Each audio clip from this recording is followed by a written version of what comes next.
बिस्मिल्लाहिर्रहमानिर्रहीम। मैं हूं यासिर, आप देख रहे हैं मेरा यूट्यूब चैनल।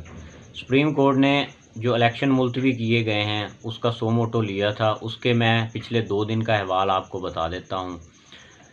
सुप्रीम कोर्ट के जजेस, जो कि 5 जजेस पर मुश्तमिल ये बेंच था, लार्जर बेंच, उन्होंने इस केस की समाअत शुरू की।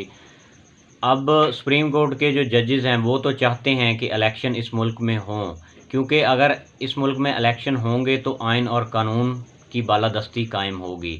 लेकिन जो 2 जजेस ने इख्तलाफी नोट लिखा था और पीडीएम ने उसको अपनी जीत करार दिया था, आज जो एक चीफ़ जस्टिस साहब कादर मंदोखेल है, उस पर उन्होंने वजाहत पेश की है कि ये जो हमने इख्तलाफी नोट लिखा था, ये हमारे अंदर की लड़ाई है। ये चीफ़ जस्टिस के इख्तियारात पर बात हो रही है और ये हमारी अंदरूनी लड़ाई है, ये किसी के बयानिए की जीत नहीं है, ना ही आप इसको सियासी तूल दें।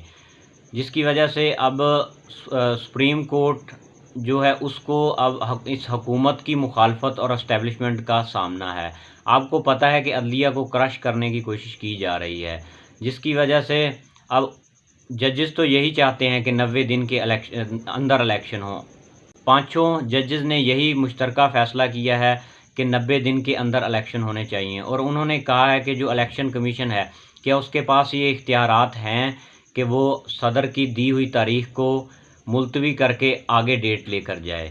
उसके बाद आपको पता है कि जो एस्टेब्लिशमेंट है और हुकूमत है, ये मिले हुए हैं दोनों, और ये जो सुप्रीम कोर्ट की पावर्स हैं उनको ख़त्म करना चाहते हैं। जो चीफ़ जस्टिस के पास पावर है सो मोटो की, उसको भी ख़त्म करना चाहते हैं।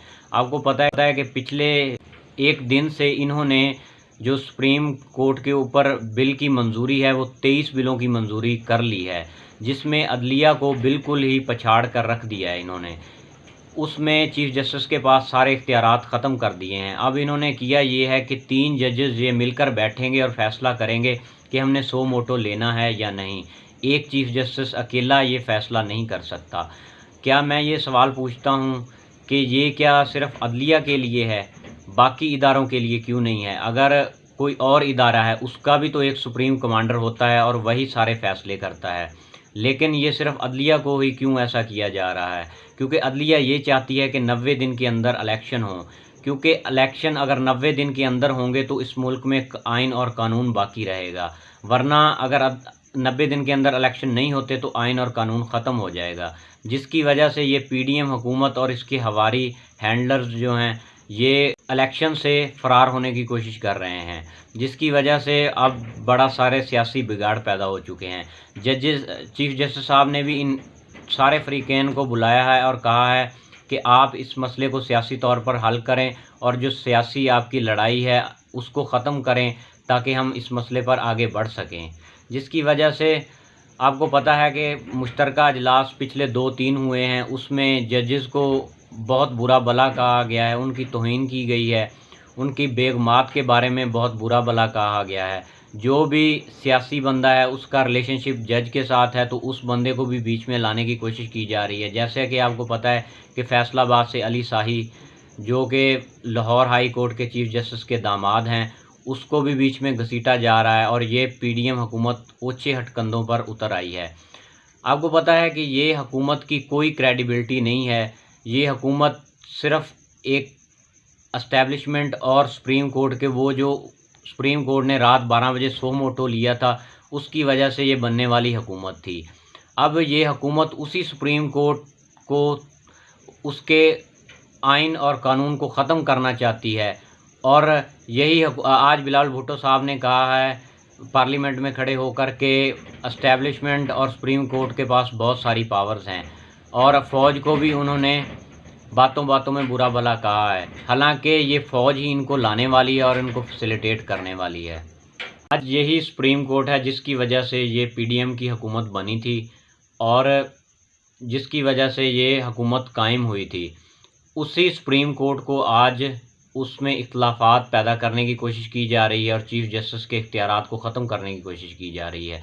ये इस पीडीएम हुकूमत की क्रेडिबिलिटी इतनी है कि लोगों ने इस पर बिल्कुल ही भरोसा करना छोड़ दिया है। आपको पता है कि पिछले 1 साल के अंदर इस मुल्क से 9 लाख लोग जो नौजवान हैं वो बाहर चले गए हैं।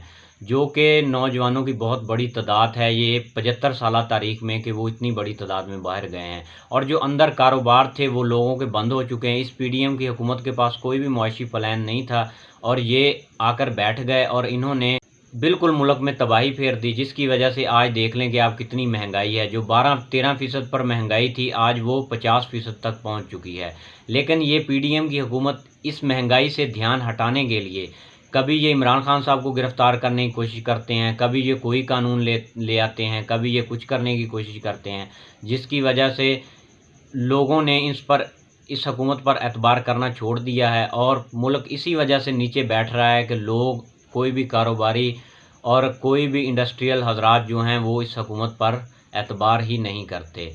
आपको पता है कि असम्बली का इजलास हुआ है, उसमें राणा तनवीर ने इमरान खान साहब के बारे में एक बहुत ही बुरी बात की है, उन्हें बहुत बुरा भला कहा है। आपको पता है कि इनके जितने भी वज़ीर हैं सारे ये जब से हुकूमत में आए हैं ये इमरान खान साहब को बुरा भला कह रहे हैं। हालांकि इनके कसूर अपने ही हैं। ये आईएमएफ का भी हवाला देकर इमरान खान साहब को ही बुरा भला कहते हैं। हुकूमत इनसे नहीं संभाली गई। वो तो अच्छी भली चलती मईशत को छोड़ कर गए थे, $16 अरब के रिज़र्व छोड़ कर गए थे और 6% पर इकानमी ग्रोथ कर रही थी। लेकिन आज देख लें कि इस मुल्क में तबाही ही तबाही है। 4-4.5 अरब के हमारे पास रिज़र्व हैं और फ़ीसद जो ग्रोथ है हमारी वो तो ना होने के बराबर है, जिसकी वजह से मुल्क के ये हालात हैं। और आपको पता है कि आगे जो गर्मियां आ रही हैं उसमें लोड शेडिंग भी बहुत ज़्यादा होगी और जो हमें बिल आएंगे उसकी वजह से हमारी चीखें निकल जाएंगी, ये इतने ज़्यादा बिल आएंगे। तो ये लोग सिर्फ़ और सिर्फ इमरान खान के पीछे पड़े हुए हैं कि किसी तरीके से इमरान खान साहब को नाअहल करके सियासत से बाहर कर दिया जाए। लेकिन ये ऐसा होगा नहीं, क्योंकि किसी भी शख्स को या किसी भी पार्टी को डिस्क्वालीफाई करने के लिए काफ़ी सारा वक्त दरकार होता है। जब भी सुप्रीम कोर्ट किसी को डिस्क्वालीफाई करती है, किसी शख्स को या किसी पार्टी को, तो उसमें काफ़ी सारा वक्त लग जाता है, जिसकी वजह से क्योंकि जितना इनको टाइम चाहिए इमरान खान साहब को डिस्क्वालीफाई करने के लिए, उस दौरान ही इलेक्शन हो जाने हैं। इमरान खान साहब ने प्राइम मिनिस्टर बन जाना है, क्योंकि कौम जो है वो इमरान खान साहब के साथ खड़ी है। तकरीबन इस मुल्क में 75% जो कौम है वो इमरान खान साहब के साथ खड़ी है।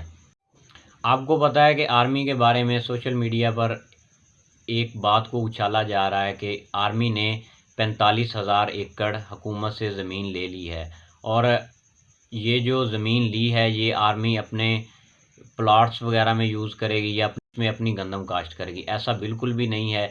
ये आर्मी ने 45,000 एकड़ जो ज़मीन ली है हुकूमत से, ये जो वहाँ के किसान हैं जो इस ज़मीन को उस पर फसल काश्त कर रहे हैं, उनसे मिलकर जो फसल की बेहतरी के लिए है वो चीन से जदीद टेक्नोलॉजी के साथ उस पर फसल काश्त करना चाहते हैं और इसको मुल्क को बहुत सारा फ़ायदा होगा और रेवेन्यू इकट्ठा होगा। ये एक अच्छा अमल है। ये जो कहा जा रहा है कि ये एक आर्मी अपने कब्ज़े में कर रही है या अपने अंडर कर रही है, ऐसा बिल्कुल भी नहीं है। ये आप जाकर देख लें, चाइना की फ़ौज भी ऐसा ही करती है, इंडिया की फ़ौज भी ऐसा ही करती है।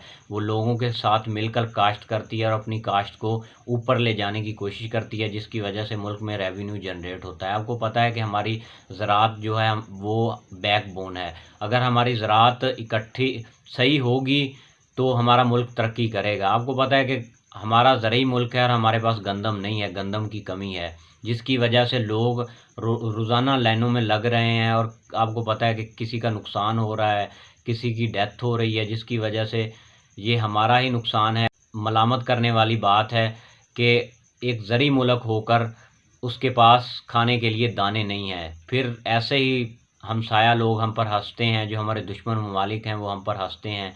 लेकिन क्या कर सकते हैं, क्योंकि इन हुक्मरानों ने हमें कोई अच्छे प्लान ही नहीं दिए जो कि हम उनको फॉलो करके आगे तरक्की कर सकते थे। क्योंकि मुल्क आगे बढ़ाने में हुकूमतों का बहुत ज़्यादा किरदार होता है, लेकिन इन हुकूमतों की सिर्फ जो ध्यान था वो लूट मार की तरफ था। इन्होंने अपने पैसे बढ़ाए हैं, मुल्क के पैसे नहीं बढ़ाए। आपको पता है कि ये मुल्क गरीब से गरीब होता गया और इनके जो अकाउंट हैं वो ऊपर से ऊपर तक होते गए। अपना बहुत सारा ख्याल रखिएगा। मेरे चैनल को सब्सक्राइब कर दें, मेरी वीडियो को शेयर कर दें, बेल आइकन को दबा दें ताकि हर आने वाली वीडियो आप तक पहुंचती रहे।